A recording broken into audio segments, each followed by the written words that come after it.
tengah malam kamu melihat pocong berdiri diam di pinggir jalan, jangan langsung lari. Karena menurut beberapa cerita, yang paling menyeramkan bukan saat dia melompat, tapi saat dia tiba-tiba sudah ada lebih dekat dari sebelumnya. Dan anehnya, banyak orang mengaku mengalami hal yang sama. Masalahnya, mereka baru sadar sesuatu itu mengikuti saat semuanya sudah terlambat. Ada seorang pria pulang larut malam melewati jalan kampung yang gelap. Tidak ada kendaraan, tidak ada suara. Sampai tiba-tiba di bawah lampu jalan yang redup ada sosok putih berdiri diam, pocong. Awalnya pria itu mencoba tenang. Ia berpikir mungkin hanya kain tergantung. Tapi saat motornya semakin dekat, sosok itu perlahan bergerak, melompat kecil, sekali, dua kali, dan berhenti tepat di tengah jalan. Pria itu langsung memutar balik motornya.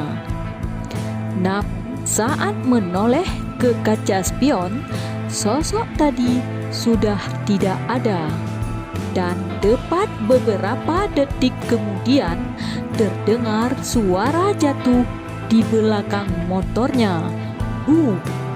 Masalahnya, suara itu terus mengikuti, semakin dekat.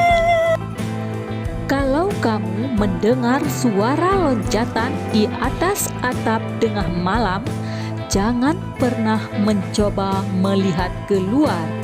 Itu yang sering dikatakan orang tua dulu. Karena konon pocong suka melompat di atas rumah orang yang sedang sendirian. Ada seorang anak yang pernah terbangun jam 2 malam. Ia mendengar suara duk duk duk tepat di atas kamarnya.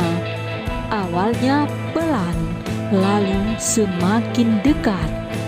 Ia mencoba menutup telinga, tapi suara itu berhenti mendadak, sunyi, dan beberapa detik kemudian terdengar suara dari luar jendela, bukan di atap lagi, tapi tepat di samping kamarnya, seolah sesuatu baru saja terjadi. Dan saat tirai jendelanya bergerak sendiri, anak itu mulai sadar. Mungkin sedari tadi benda itu memang sedang mencarinya. Sebagian orang percaya pocong hanya cerita lama, tapi penjaga makam di beberapa daerah mengatakan hal yang berbeda. Konon, ada waktu tertentu ketika area kuburan terasa sangat sunyi, tidak ada angin, tidak ada suara serangga, dan itu katanya pertanda ada sesuatu yang sedang berdiri di antara makam. Seorang penjaga makam pernah mendengar suara loncatan dari belakang pohon. Pelan, tidak cepat, seolah sesuatu sedang mendekat sambil memperhatikan. Saat ia menyorotkan senter, ia melihat kain putih berdiri di dekat nisan. Diam, tidak bergerak, lalu perlahan kepalanya miring sendiri.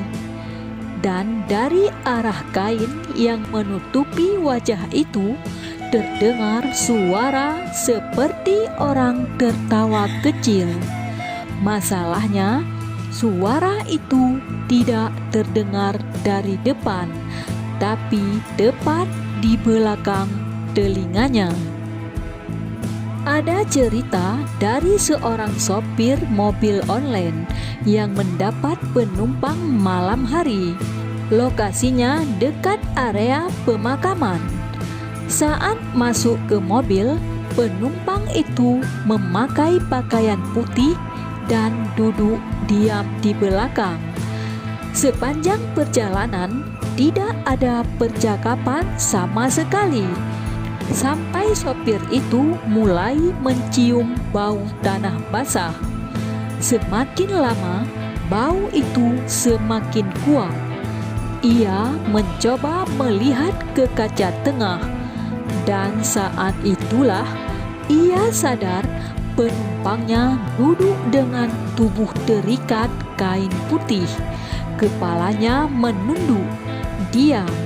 Sopir itu langsung panik dan menghentikan mobil.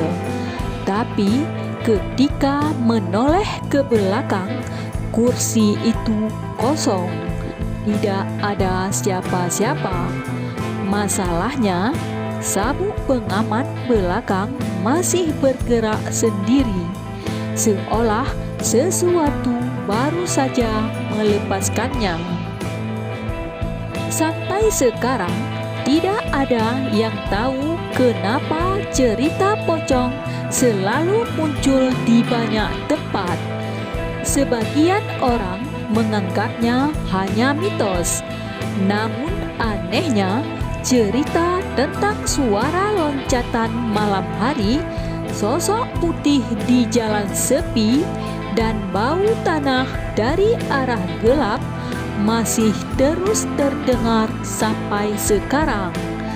Dan mungkin bagian paling menyeramkan bukan saat melihat pocong, tapi saat kamu sadar suara loncatan itu berhenti. Karena konon itu artinya dia sudah tepat berada di dekatmu. Dan kalau suatu malam nanti kamu mendengar suara duk duk duk di luar rumahmu, mungkin ada satu hal yang sebaiknya jangan pernah kamu lakukan: melihat keluar jendela. Bukan cuma cerita seram, tapi warisan budaya. Dukung Erna Teacher agar kisah-kisah ini terus hidup.